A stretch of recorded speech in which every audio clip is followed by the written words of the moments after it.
and welcome to yet another exciting and informative edition of your favorite program, Yilungelo Lakho, It's Your Right. We're coming to you live here on SABC 1, Mzansi for sure, Sikhona futhi naku SABC Plus. And as always, siphethe udaba olusematheni. Mina ke mbukeli, I am u-Alisha Unonhlanhla Wakatshali. It's so good to be back with you on the show namhlanje. So sithe namhlanje mbukeli, njengoba sengishilo, siphenya ukuthi labo abanganakekeli izingane zabo bebalekela nokukhokhela izingane zabo imali yesondlo. Siyazi ukuthi kuthiwa sebezothathelwa izinyathelo zomthetho esizobaphoqa ukuthi bazondle lezo izingane zabo bethanda bengathandi. Asingene shike udabeni lethu namhlanje.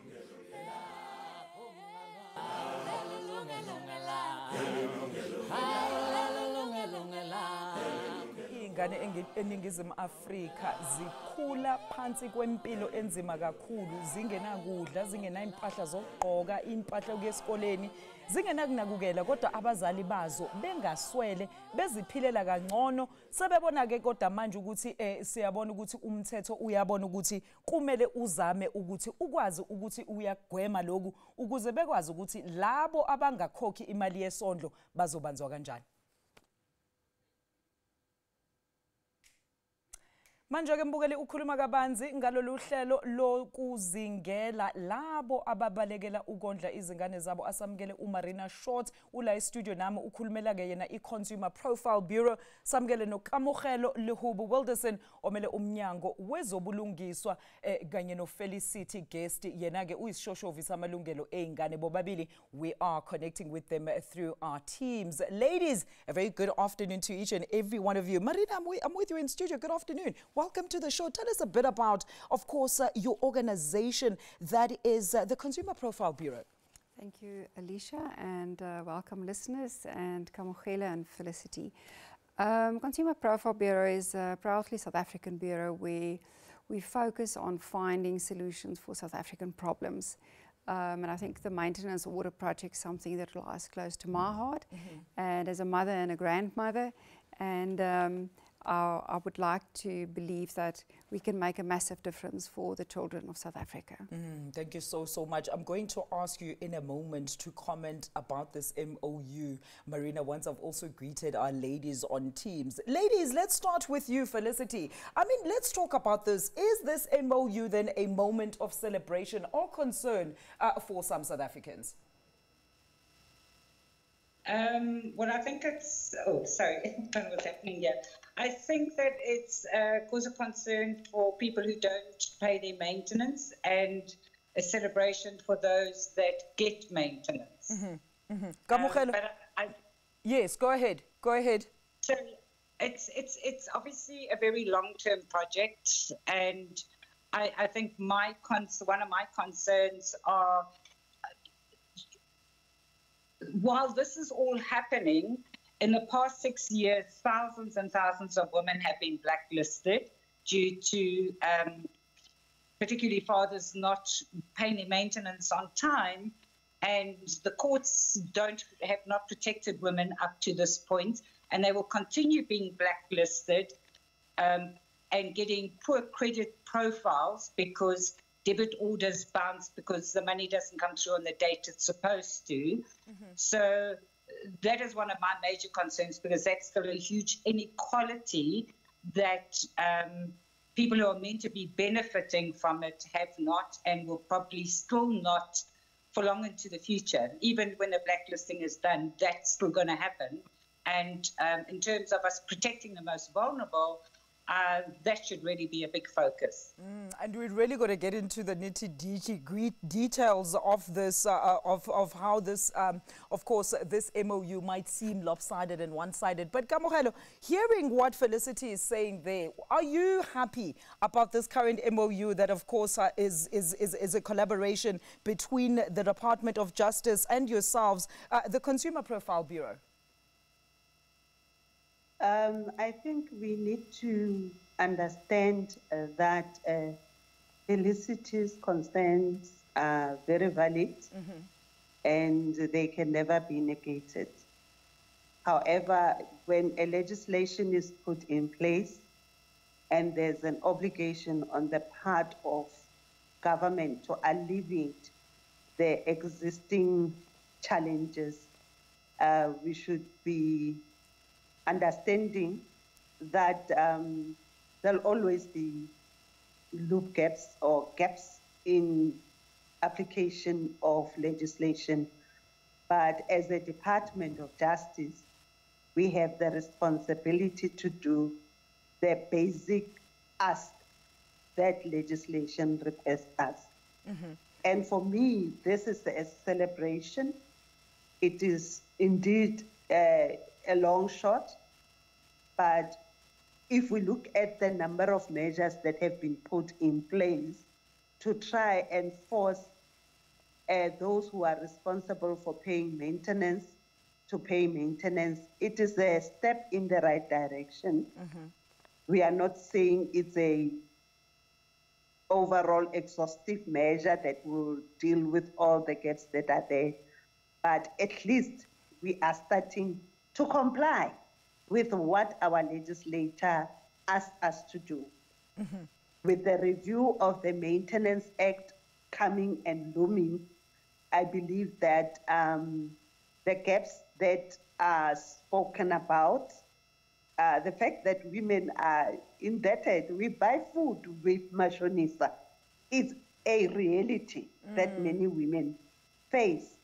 And we should have dialogues on what are the various other avenues that we can put in place to make sure that those who are supposed to maintain, but also to realize that we are living in an economic situation where many fathers are also not working.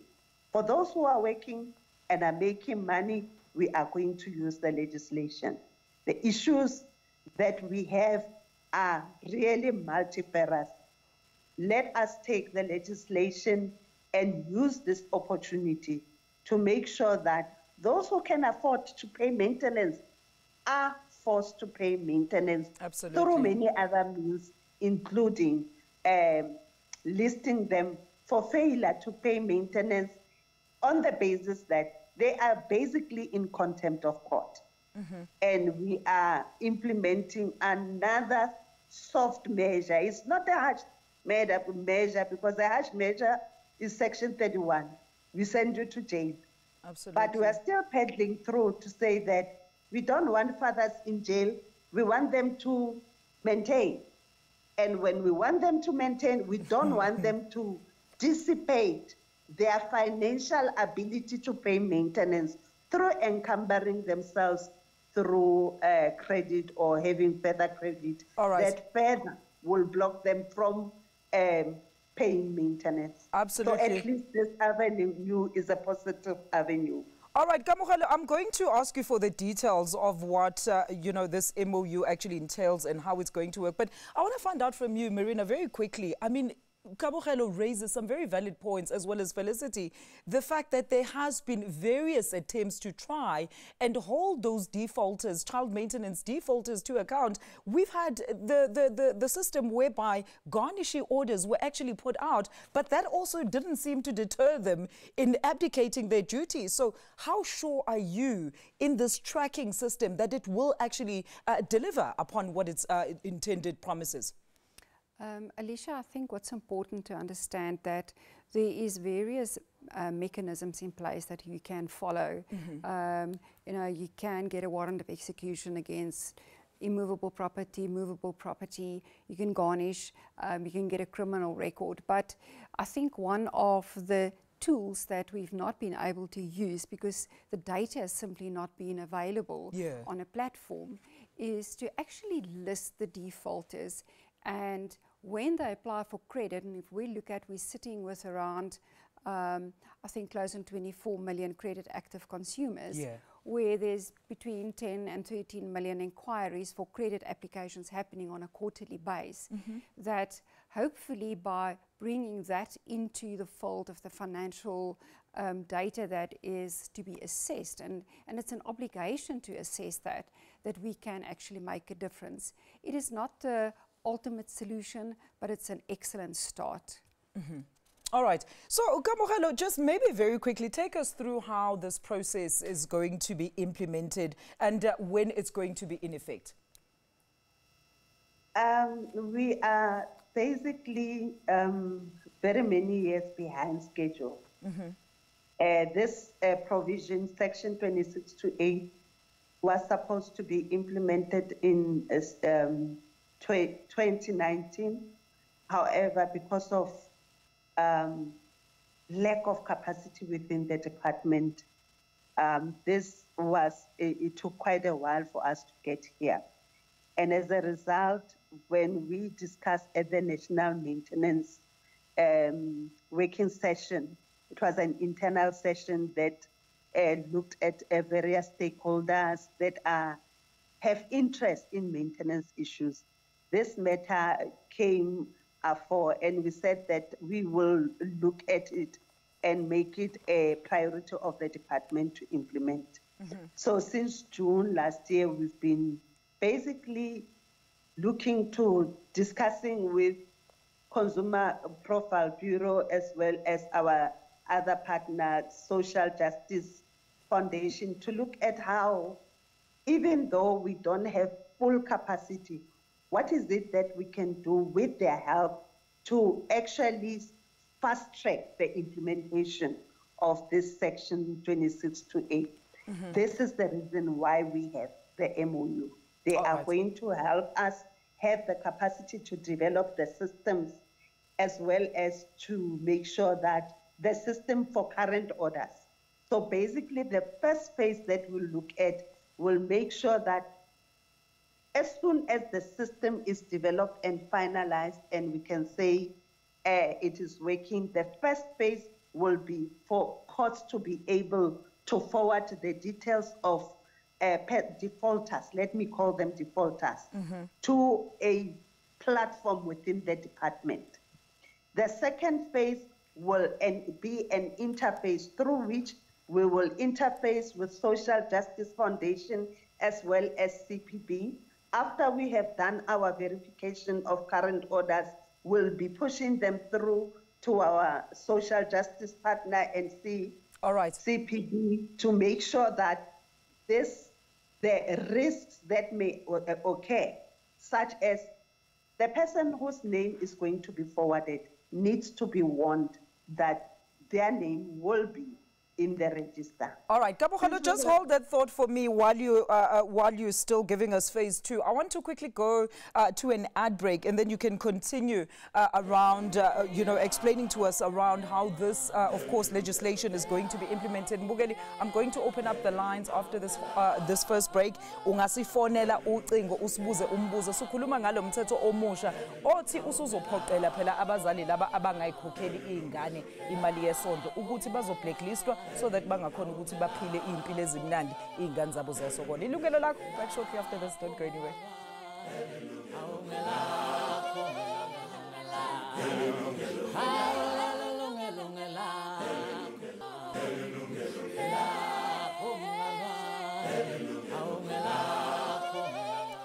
Welcome back. Njengoba ngishilo ke ingcingo zethu sezivuliwe, ungasifonela manje e-studio ubambe iqhaza 0117140671, alternatively 7140672. Send us a WhatsApp to 060-844-9857. You can also send us your thoughts to consumer@sabc.co.za or interact with us on our social media platforms. My guests today, Yilungelo Lakho, will listen from the Department of Justice. Marina Short here in studio with me from the Consumer Profile Bureau, alongside Felicity Guest, also on Teams. She is from Child Maintenance Difficulties South Africa. Mbukeli, namhlanje sidingida idaba lokuthi kune MOU esayinwe i-Department of Justice ukuthi labo ke abangondli izingane, asisho ukuthi obaba, asisho ukuthi omama.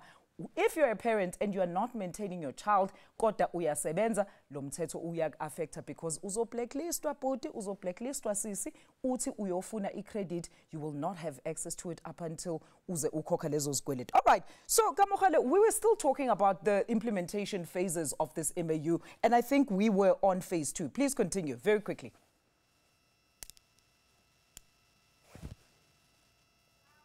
Please unmute, Yilungelo. Thank you very much, Yes. Alicia. Yes. I was saying phase 2 will be looking at interfacing the process with the Social Justice Foundation which will help us with further risk assessment to ensure that that father who is going to be blacklisted has been warned that you're going to be blacklisted.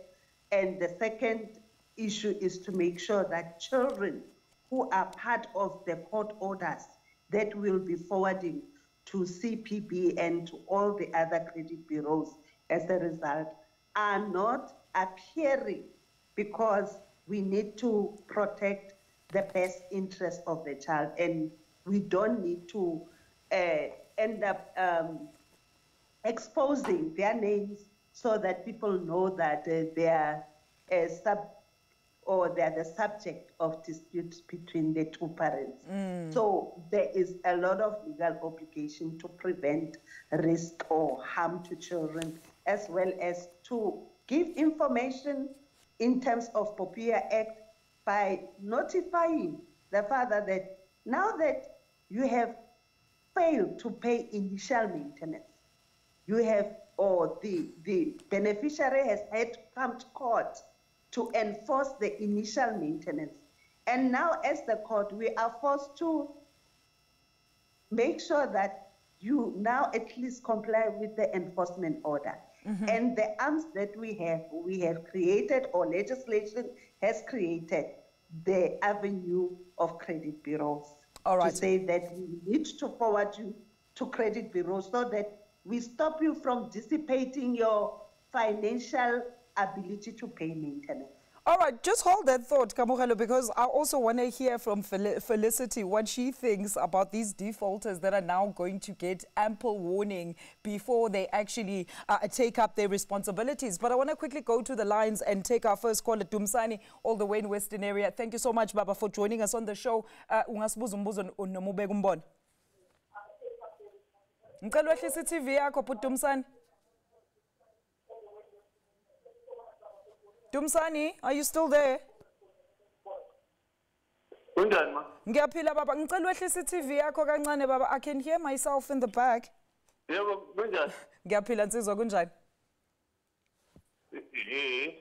Yebo baba, ungaqhubeka nombuzo noma umbono bhuti Dumsani? Yo, hayi. Awuzwakali kahle. Dumsani? Awuzwakali kahle. All right, we're going to try and continue with the show while Dumsani is sorting out the lines. I don't know if it's my side or his side, so maybe production can look at that. But Felicity, what do you make of this? The fact that now defaulters are going to be treated with kid gloves once again and be told, listen, when they know they are supposed to be maintaining their children, but they decide not to, and now they're going to be given other opportunities to rectify this. Why can't we just put them in a place where they don't have access to credit?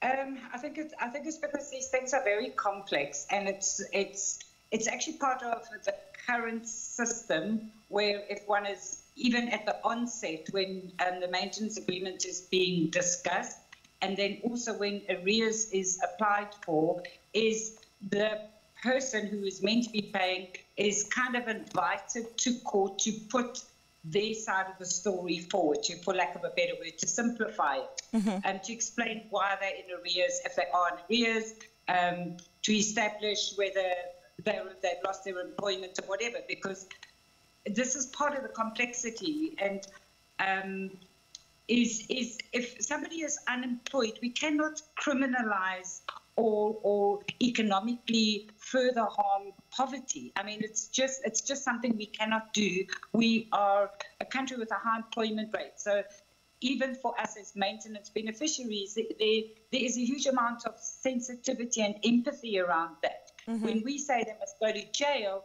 we're not wanting to criminalize people because of poverty or because of economic situation. So we need to be very clear. So when we say you must go to jail, we are talking about what the Act defines as somebody who has the money and intentionally doesn't pay. Okay, that's the intention. So again, we look at, so that's a criminal process, the Section 31, and what we're primarily talking about here is the civil process. Okay. So this civil process, and this is where it gets even murkier, and probably why it's taken so long to get the blacklisting going, is because in terms of the Civil Act, I, as a maintenance holder, am almost deemed a creditor, much like any bank or any other service provider that's giving credit. Okay, so I, however, do not have the resources, and on top of that, I'm actually a co-payer. I'm also paying, but I'm deemed a service provider in terms of the way that the court process works, and I'll explain how now, is that I'm meant to carry the bad debt because it's a civil process, so this is bad debt. I, as the person, primary carer, carries that bad debt until such time as it is resolved, and that's another whole area. The mechanisms. And that's fair enough. That's fair enough, Felicity. I'm going to, take your point further on. I just want to go back to the lines. Understand, Dumisani is back with us on the line. All right, it looks like we're struggling today. We really, really are struggling. So, Marina, ladies as well, I was just talking to Marina off air, saying that we've had a lot of interest around this topic, particularly since the MOU was actually announced, not just on this platform, but from our news platforms. And the amount of inquiries that we've actually received from people, fathers saying, I have been paying maintenance for my children, but there's no formal letter or understanding that is written somewhere to say that this is the amount that I'm contributing to my child maintenance at the end of the month. So they are now scared, Marina. Are they then going to form part of the people that are deemed as defaulters just because via a technicality? And this is what I was saying to Felicity. Should we really look into whether or not we want certain people? Because I would think that if you're a father and you know you're supposed to be paying maintenance, you're living a high life, you should know that you're supposed to be paying that maintenance. So it should really, really not be a difficult thing for you to then be put in front of the court and ask, why are you not maintaining your children? So just to answer that question, Marina, will those people that then do not have formal maintenance orders be affected by this MOU? I think what's important to understand, and there's a lot of challenges that comes up until the point that there is a formal maintenance order.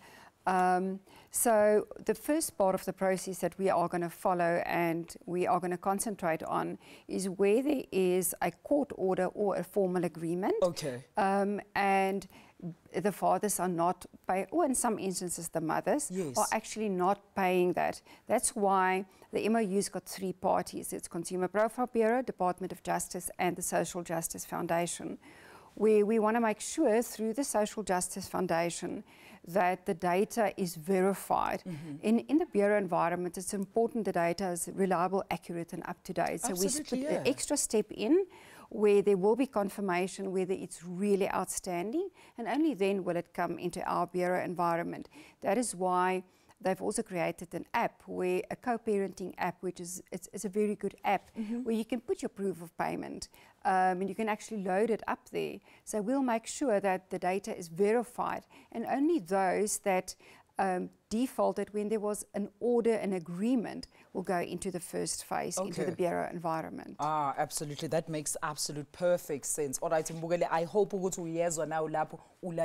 know a lot of you were actually scared you might be blacklisted without having been accorded ithuba lokuthi nizvikele. Let's go back to the lines. Uzinhle in KwaZulu-Natal. Ntokwazi yangakithi siyakwamukela ohlelweni umbuzo noma umbono. Zinhle, are you there? All right, it looks like I'm struggling with my lines again. Once more, we're going to try and go to the ad break, and then we'll be back and see if the issue is not resolved. Do stay tuned for Yilungelo Lakho coming up after this break.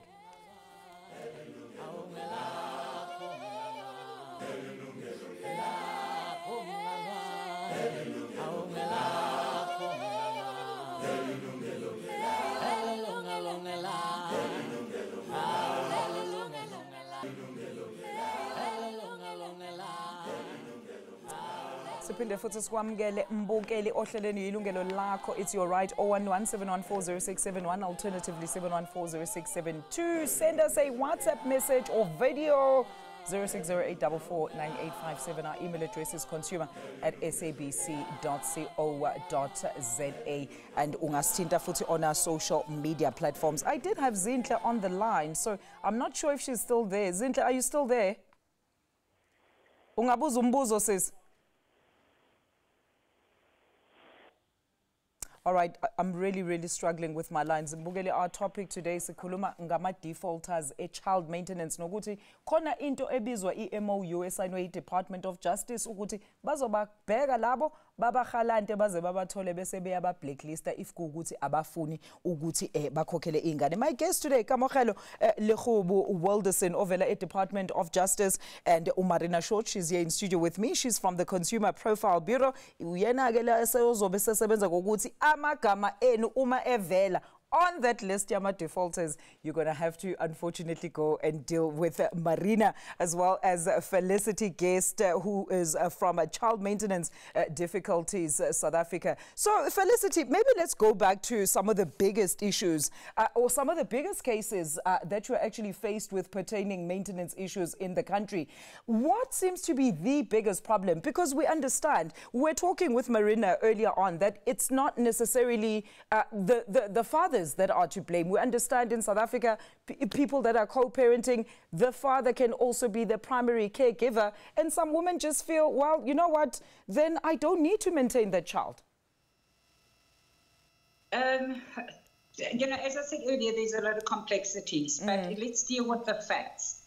That in South Africa, the majority of parents are mothers, and it's also a fact that most of the unemployed are women, and the greatest economic inequality is borne by women. And that's why when we speak about this, we generally refer to women. Because for men, and I've had many men who are primary carers who go, the mother of the children doesn't pay maintenance, but it's, you know what, the court is a problem and I can afford to do it. So I'm not even going to pursue it. And that is the big difference. There are not many mothers who can say, I can afford to carry it on my own, so I'm not going to pursue it. And that is a fundamental difference.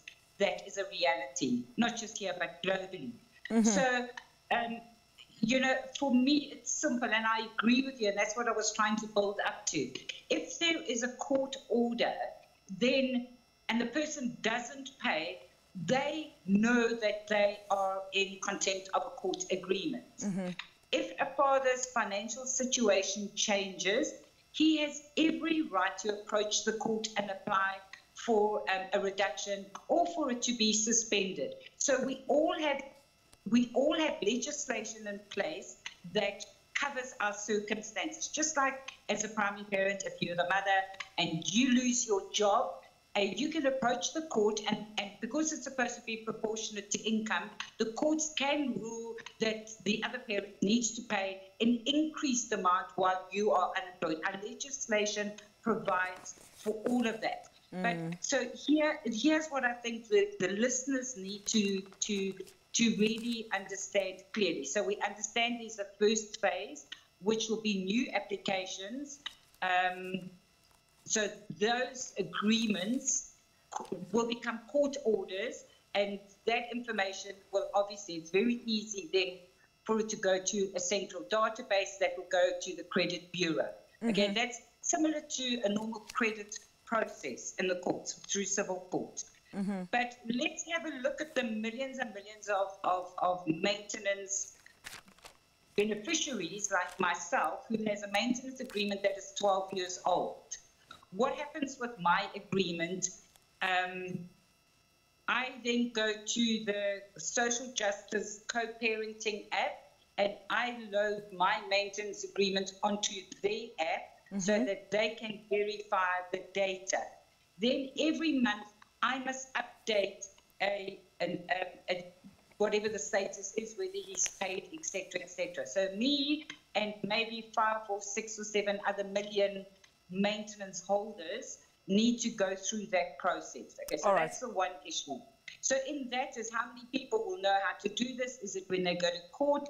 Do they have access to data? What about the semi-rural and the rural women? Are they tech savvy? There's a whole bunch of factors that are not inclusive, that are pretty exclusive. Felicity, with regards to that? Absolutely, Felicity. I was just about to say that, and I was going to address this to Kamogelo and say that most of my viewers, I know this for a fact, are in far-flung areas as well as rural areas, and they do not have the necessary information, awareness, as well as resources to try and take these defaulting men through via the legal route. So has this MOU actually provided for that, and also looked at those parents that leave their children with their elderly grandparents or caregivers in order to look after them without any financial support? So Kamogelo, maybe you can just address that issue after this caller. Let's try once again. I have Masego from Pretoria on the line. Masego, please go ahead with your question or comment today. Good afternoon. Masego, are you there? Good afternoon. So, yes, on my side, yes, I'm here. Yes, go ahead. On my side, my family has been my family has been supporting the family, the child, I mean. Okay. Continue, Masego. So now the mother won't let us see the child. So now the mother won't let us see the child. Every time it's always a fight and stuff.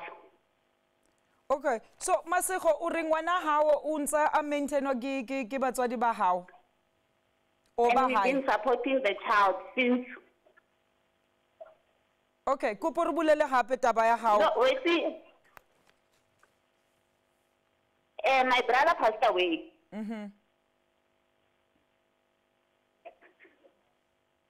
Hello? All right.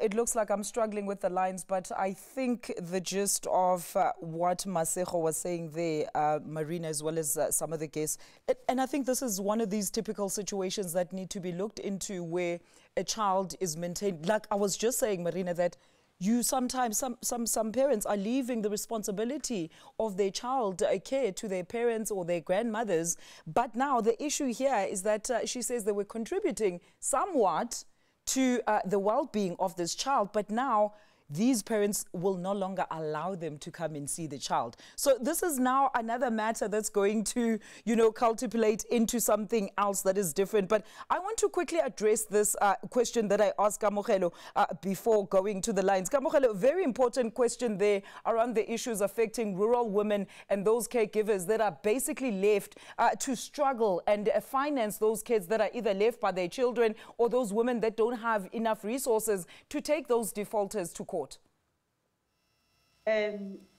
Ma'am, I think when we talk in the context of the defaulters, we are saying there are court processes. When parents fail within their private sphere to resolve matters, including matters relating to child maintenance, then they go to the nearest court to enforce their rights, because the parent who's paying has every right to say to the other parent, pay for your part of support.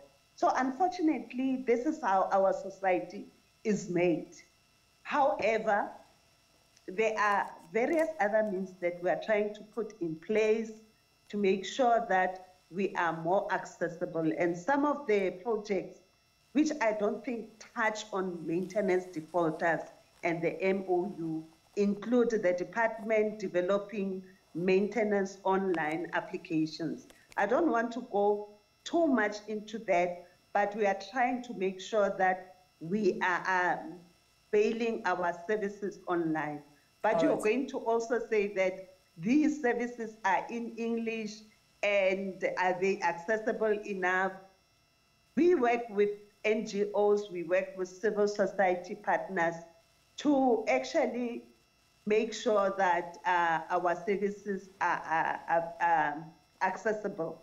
All right. We have a current project where the department is coordinating the funding of community advice centers to make sure that in areas where people have dire need especially in rural areas, at least there are advice centers that they can approach. Absolutely. But All right. our courts are also increasingly available and accessible because we realize that for anybody to travel 60 kilometers to court makes justice inaccessible. Absolutely. So we are continuously trying to make justice available. But let's get back to all right. time. Okay, hold that thought, Kamogelo. I really need to go to another ad break. I'm going to take another quick ad break. Mbugeli Ongainda, we're back shortly after this. Don't go anywhere.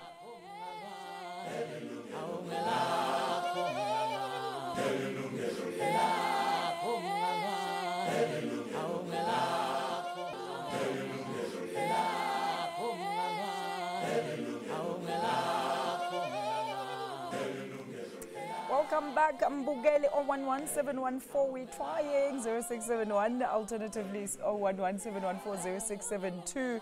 Ungasithumela i-WhatsApp, usithumele i-email. My guest today, Yilungelo Lakho from the Department of Justice, alongside Felicity guest or a child maintenance difficulties. South Africa, Basjoina Lapagu teams, and in studio with me, the lovely Marina Short from Consumer Profile Bureau. So, Marina, just while I still have you here, there's a question here that asks, credit bureaus operate through a documented credit agreement. How will they then know the merits of a child maintenance claim before actually accepting an order to block that credit to a credit seeker?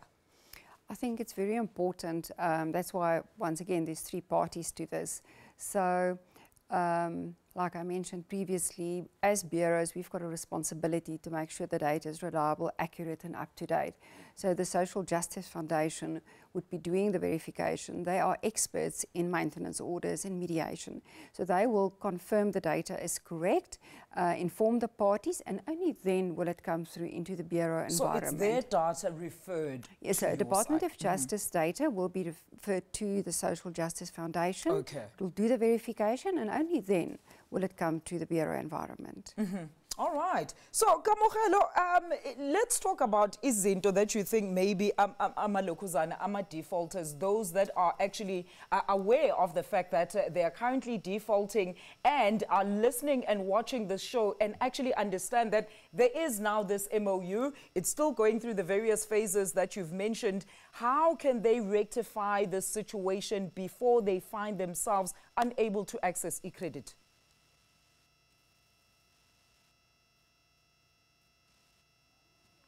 Please unmute, Kamogelo. I was saying that Felicity highlighted something that is important. When the initial maintenance order is made, that judgment is equivalent to a civil judgment. Yes. And therefore, ordinarily, we would say it should be forwarded forthwith to the credit bureau. But the legislation does not provide for that. It provides for us to go to a second stage and say that let us verify when the mother says there are arrears, come to court and let court verify and confirm the amount of arrears that is owed, and make sure that we give the father the opportunity to come to court to respond to the allegation that there are arrears. So we're giving this man or this lady a second chance to say that, yes, I'm in arrears for 35,000. The mother says, no, it's not 35,000, it's actually 50,000. So there is where the court makes a decision. Once the court has made a decision, they will issue an order to say there is an enforcement order to the amount of 50,000 or 35,000 or anything in between. Once the court order is made, then it is the responsibility of the Department of Justice now to take that order and forward it to the credit bureaus. Now, we had a memorandum of understanding because it would be difficult to send all the orders from 400 plus maintenance courts to 7,000 credit providers and 46 credit bureaus and many more other smaller credit bureaus.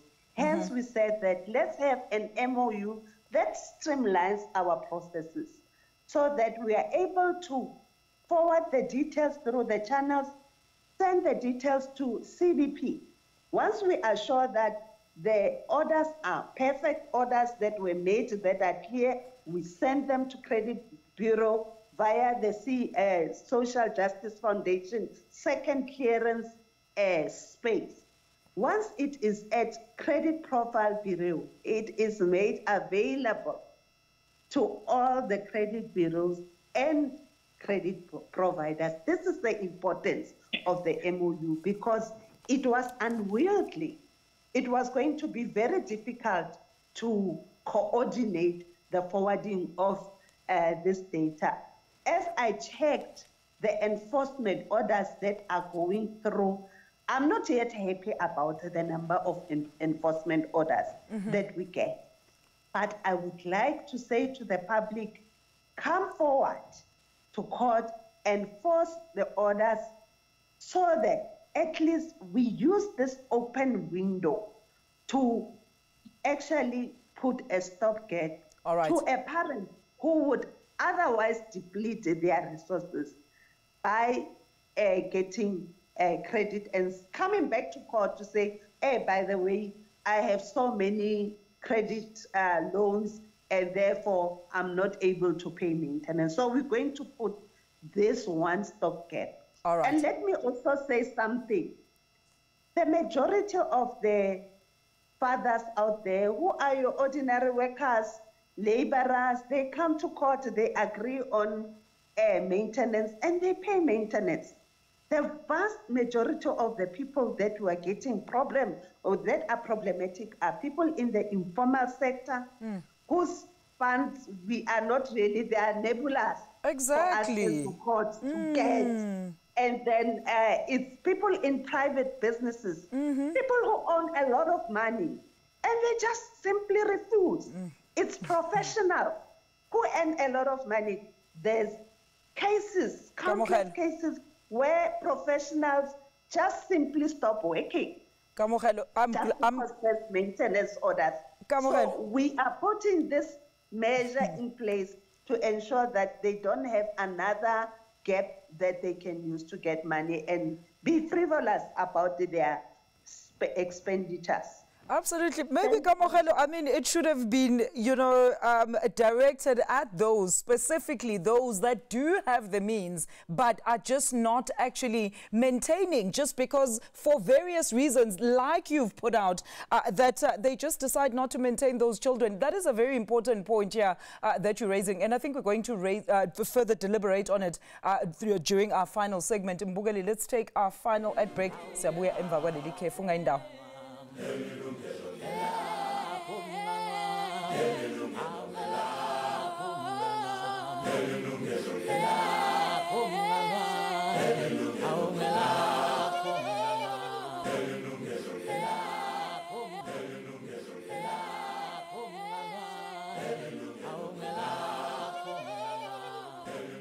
It is our final segment, and unfortunately, saying Pelelwe is Kati. Felicity, while you're there, I just want you to quickly conclude and give us your closing remarks in relation to this MOU, very quickly. Okay, this is how I'm going to close. It's not going to help thousands of women like myself. I've been in the system for 13 years. I opened probably my 10th arrears case in August last year. We are now sitting halfway through November. I don't have a court date. I've not appeared in court. Every time I've gone to follow up on my order, and I've been to criminal trial 5 times. Blacklisting for him is not going to deter him. And I promise you, there are thousands and thousands of maintenance people like myself. Thank you, Felicity. Blacklisting does not solve my problem or millions of others. Very valid point there. Marina, very quickly as we close this, this program. I think, Felicity, what's important, and I hear, Alicia, sorry, I hear what Felicity is saying. I think what we are trying to achieve is that when you apply for a credit agreement to see, is there a default order that's not being paid, pay that first. But also when you look at the affordability, which you have to do in terms of the National Credit Act, consider both the payment and the receipt of maintenance orders. And I think ultimately that's where we want to get, and then we will be able to make a difference. Another one that I want you to quickly address, Marina, that issue of that we spoke about. I'm not sure if it's your domain, but that issue of people, we've had 2 callers, in fact 3 callers that we're trying to get through, saying that they do pay child maintenance, but now they're not allowed access to those children. So how is this whole MOU then going to affect them? Should they just stop paying credit and then they find themselves blacklisted? Unfortunately, in the Bureau environment, I won't be able to help them. Yes. But I think continuing with the Department of Justice and what they put in, and there's a whole lot of mediators that's trying to mediate that with the Social Justice Foundation. So we hope we make the difference there. All right, thank you so much. Yilungelo, you've got 20 seconds to close up. Are you going to free up the courts to ensure that those child maintenance defaulters, as Felicity has raised, actually do get those court dates and that they swiftly get justice? My responsibility is to ensure that we implement Section 26(2)(a) as a part of provision of the Act that has not been implemented. We know that it's not enough. More needs to be done. Felicity, I know you know that we have a capacity challenge and we are making everything. We are gonna put all the stops to make sure that we collaborate with people like Felicity to assist us to make sure that we are able to unblock the blockages. Anytime you have a challenge with your court case, please feel free to call my office, Felicity, you know it. All right. You feel free to also refer. But I would like to say, I'm encouraging all the persons who are experiencing defaulting. All right. Okay, Yilungelo, to come to court to enforce. All right, let's leave it there. Maintenance orders. All right. Thank you. Thank you so much, Yilungelo. Ladies, thank you so much for a great discussion. I apologize for my lines giving us problems today. My guest today, Yilungelo Lakho from the Department of Justice. Marina Short here in studio with me from the Consumer Profile Bureau, as well as Felicity Guest from Child Maintenance Difficulties South Africa. Simnikeza mbukeli kancane nje mhlambe sazoqhubeka ngayo le ndaba yokuthi ama-child maintenance defaulters kungenzeka nithole senilapha kwilokhuzana kuyona i-credit bureau seni-blacklisted ningasakwazi ukuthola i-credit. Okwajali umntana uthi siyabonga kakhulu ukuthi nibe nathi namhlanje. Until next time, bye-bye.